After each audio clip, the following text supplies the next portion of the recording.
You cannot hide from someone and connect with them at the same time. And yet we often find ourselves trying to do just that. And it's because we have two basic human needs that are somewhat in conflict. And the first need that we have is we have a need to be known, because if we're not known, we cannot feel connected or loved. Whoever that person thinks they're loving, it's not me if they don't know me, right? And so I have this desire to be known.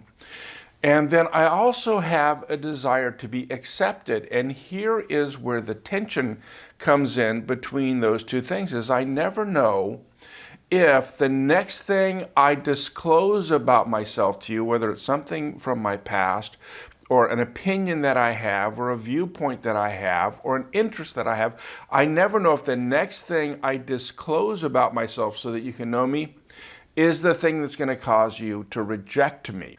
And this creates a fairly constant tension. Now, fortunately, there is an approach you can take that will help you self-disclose so that you can be known and so that you can connect with other people, while at the same time minimizing the risk of rejection. Hi everybody, this is Greg from Heart Tools, where we make it simple to build great relationships. And self-disclosure is an absolutely critical skill to master if you want to connect deeply with other people, because most of who you are, most of what's important about you, cannot be known by other people unless you choose to disclose it to them. From very simple things like where you went to elementary school and who your favorite teacher was and what you were good at, to what are some of your favorite vacation memories, to what are your hobbies and why are they your hobbies? What are your hopes and dreams for the future? What are your political views or religious views?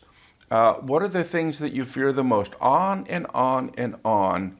The things that would help you feel really connected to other people and for them to feel connected to you, they will not discover unless you choose to self-disclose it. And the same is true on the other side. Most of what is important about other people and things that you need to know to really feel connected to them, you will not discover unless they choose to self-disclose it.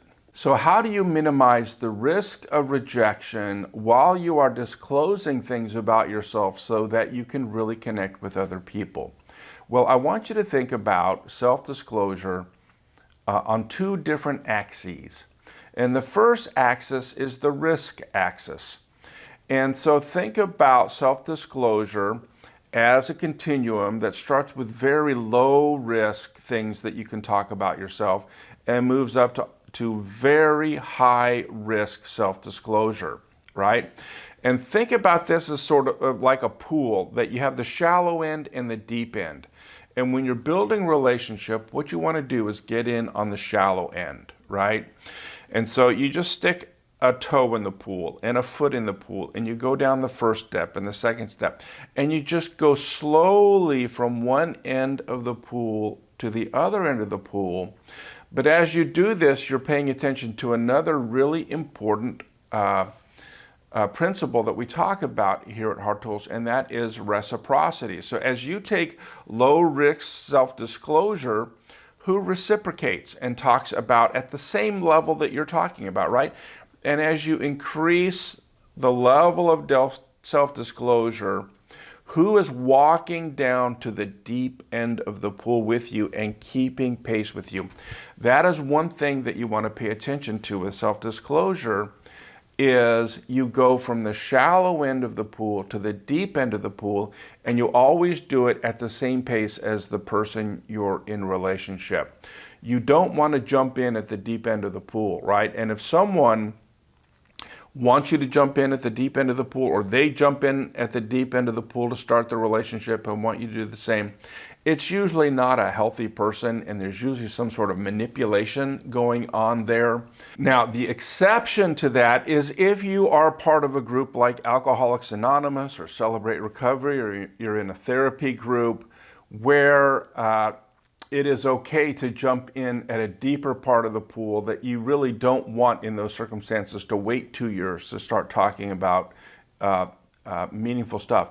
And the reason you can do that in those groups is because of what's true of the second axis.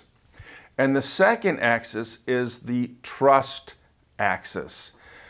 And so think about that as also a continuum running from very low trust relationships to very high trust relationships. So as you're moving from the shallow end of the pool to the deep end of the pool, what you are doing is you are trying to see who can you trust with more and more of your self-disclosure. Now, how do you know if you can trust someone? What are you looking for when you're trying to decide who to take a deeper level of self-disclosure with?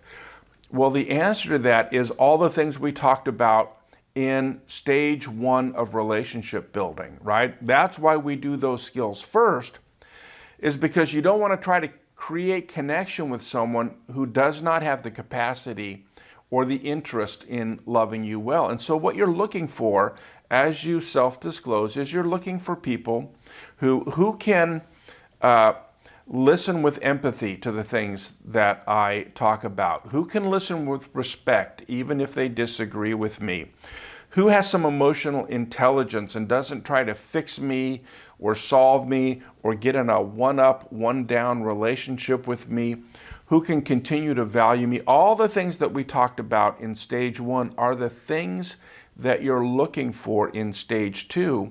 And so some of the low-risk stuff of self-disclosure you can do with people you just meet. But in order to move up that continuum, you need to build trust with people by seeing that they have the skill set to love you well. And by the way, I said, if you join a growth group like AA or Celebrate Recovery or a therapy group, you start off with a higher level of self-disclosure because there's more trust in that group, right? There's some boundaries set, there's some guidelines set. There are rules around confidentiality, and so it is safer to disclose more earlier if you're in a very structured environment like that. And so what we're going to do in this first section, in stage 2 of creating connection, the first section, we're going to talk a lot about self-disclosure, and we're going to give you a lot of tools and insights in how to do that. And what you'll do is you'll use these tools at the shallow end of the pool, at the low risk, low trust end of the pool, and you'll be able to create a lot more connection more quickly with people, whether it's someone you work with or someone you just met today at a sports bar, and have some really fun connection conversations, but they'll be low risk and need low trust to do it. And as you move up the continuum and there's more trust, then there'll be a group of people that you'll do medium risk with, and it won't be as big of a group as the people in the shallow end of the pool, but it will be a good sized group. And then eventually what you'll do is you'll find people who you can have high trust with, and then along with the high trust will be high risk self-disclosure. And what you want to do is you want to end up with some people who really know everything about you that there is to know, and they still hang around and they still love you, and you get very deep connection with those people. And so that's what we're going to teach you how to do in this section on self-disclosure. It's your job to create the connection that you need, and we're going to teach you how you can go about doing that. And so the practical step that I would encourage you to take with this video is just a bit of self-reflection. And to start that, just think about the low risk, low trust end of the pool. When you meet someone for the first time, how comfortable and skilled are you at just creating connection in that group of people? Because we're going to teach you how to do that very quickly, and it can be a lot of fun. And then in that medium risk, medium trust section of the pool, what are your relationships like there? Who are the main people you relate with there? How satisfied are you with those relationships? What is it that they do that helps you trust them a little bit more? And then in the high risk, high trust end of the pool, what are those relationships like? Do you have a few people in your world who know everything about you, everything you've done, everything you believe, right? They are totally connected to you, and yet they are loving you well and not rejecting you. Do you have someone like that in your universe? If not, we're going to help you learn how to create that. It's your job to create the connection that you need for your heart to thrive, and we're going to teach you how to do that. Simple steps. Practice, practice, practice. That's what Heart Tools is all about.